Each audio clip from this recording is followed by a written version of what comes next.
मेरा नाम राहिल अहमद है। मैं हीमोफीलिया फैक्टर 8 सीवियर जो मर्ज़ है जिसे खून बहने की बीमारी कहा जाता है। तकरीबन 25 साल की एक एफर्ट है, एक स्ट्रगल है कि हीमोफीलिया जो मर्ज़ है खून बहने का, इसका पाकिस्तान में कोई स्ट्रक्चर नहीं था, ना हेल्थ में ना किसी और जगह।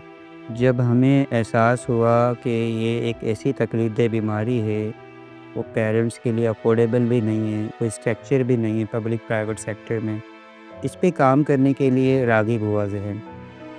हम सिविल हॉस्पिटल जाते हैं, जेपीएमसी जाते हैं, जितने भी बड़े-बड़े स्ट्रक्चर्स हैं हेल्थ केयर, टर्शियरी केयर, वहाँ हर इंसान के लिए कुछ ना कुछ है ट्रीटमेंट के लिए, उसकी लाइफ बचाने के लिए, उसकी हेल्थ के लिए।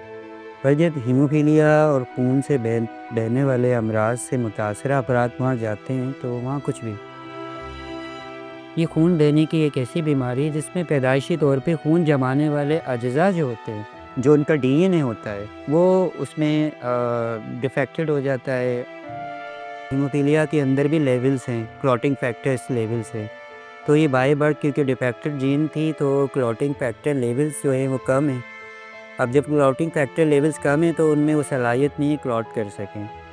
इस वक्त दुनिया में तकरीबन 5 लाख के करीब पेशेंट जो हैं दुनिया भर से ग्लोबली रजिस्टर्ड हो चुके हैं। और अगर हम इसकी प्रेवलेंस पे बात करें कि इस बीमारी की शरह क्या है, किसी भी खत्ते किसी भी मुल्क में तो वो डिफरेंट है।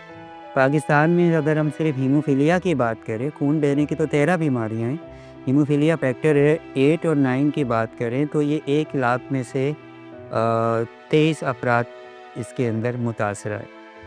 और इस वक्त सिंध में जो हम समझते हैं हीमोफीलिया की जो एंटिसिपेटेड नंबर ऑफ़ पेशेंट्स हैं सिर्फ हीमोफीलिया के, वो 9,000 से ज़्यादा है। और अगर इसमें हम दूसरी बीमारियों जिनको हम नाम देते हैं पर प्रॉब्लम उनका यही है कि वो भी ब्लीडिंग डिसऑर्डर्स हैं, तो ये 80,000 से ज़्यादा अफराद हैं। ये बीमारी इतनी महंगी है कि लोगों के घर बिक जाते हैं।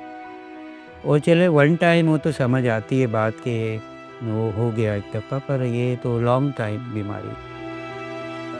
अब आज आप देखें कि पाकिस्तान में जो हीमोफीलिया का एक पूरा ट्रीटमेंट एक्सेस स्ट्रक्चर है जिसमें state of the art treatment मिल रही है फ्री ऑफ कॉस्ट, जिसको बड़े-बड़े चैंपियंस इदारे जो हैं वो भी नहीं कर सकते, वो उन मरीजों से मिल रही है जो इससे मुतासर थे, उन लोगों से मिल रही है।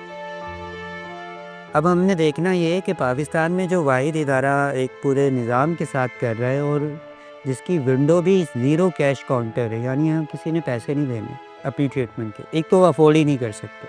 अब तक हम उस 80,000 में से सिर्फ 1400 पेशेंट को रजिस्टर्ड कर सके।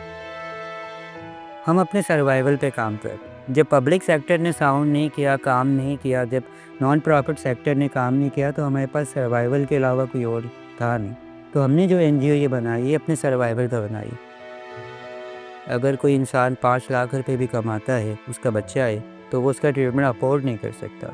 सपोज़ अगर उसका बच्चा जो है उसका वज़न 20 केजी है, तो 20 केजी का जो एक एवरेज ट्रीटमेंट है पाकिस्तान में जिसमें वो बच्चा एक नॉर्मल लाइफ ह्यूमन बीइंग होगा, 3.6 मिलियन है 1 साल का। ओवरसीज़ पाकिस्तानी एक बैकबोन है पाकिस्तान की। यहाँ से पाकिस्तान से जाते हैं बहुत सारी चैरिटेबल ऑर्गेनाइजेशंस के फोकल पर्सन्स जाते हैं, उनको पता होता है कि कौन से मुल्क में पाकिस्तानी कम्युनिटी कब चैरिटी डिस्ट्रीब्यूट करती है, यहाँ उसका क्या तरीक़ेकार है। हमारा नहीं है इतना एक्सेस आप तक अप्रोच नहीं है। जो समझने की चीज़ें अगर कोई फिलैंथ्रोपीज़ हैं और इनके रेगुलर डोनेशंस हैं या ज़कात है और रमज़ान में बड़े लेवल पे वो करते हैं, तो मैं उनसे कह रहा हूँ एक दफ़ा आप रिव्यू कर लें, न्यू नीड्स को भी ऐड करें, उसमें हीमोफीलिया की आवाज़ आती है तो उसको भी ऐड करें। हमारे बच्चों को अडॉप्ट कर लें, हमारी बच्चियों को अडॉप्ट कर लें, उनके बैक पे खड़े हो जाएँ, उनकी फैमिली की बैक पे खड़े हो जाएँ, उनको तना ना छोड़ें।